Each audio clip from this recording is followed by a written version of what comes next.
അങ്ങനെ ഈ മെയിലൂട്ടി ഒരാൾ ചോദിച്ചിട്ടുണ്ട്. ഇതിന് കൊടുക്കാറായി.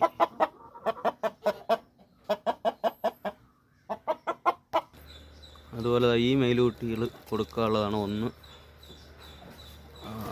2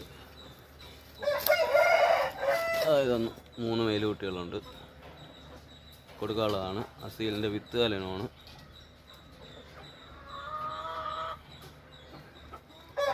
ഈ 3 മെയിലൂട്ടികൾ. ഇതൊരു മെയിലൂട്ടി, ഇതും കൊടുക്കാനുള്ളതാണ്. അതിൻ്റെ കൂടെ തന്നെ ഉള്ളതാണ്. മൊത്തം 4 മെയിലൂട്ടികൾ കൊടുക്കാറുണ്ട്. അതുപോലെ തന്നെ ഈ ഒരു കകറൂട്ടിയും കൊടുക്കാനുള്ളതാണ്. ഇത് വലുതാണ് ഇത്തിരി. അതിരി കൊടുക്കാനുള്ളത് തന്നെയാണിത്. ആവശ്യക്കാർക്ക് കോൺടാക്റ്റ് ചെയ്യാം.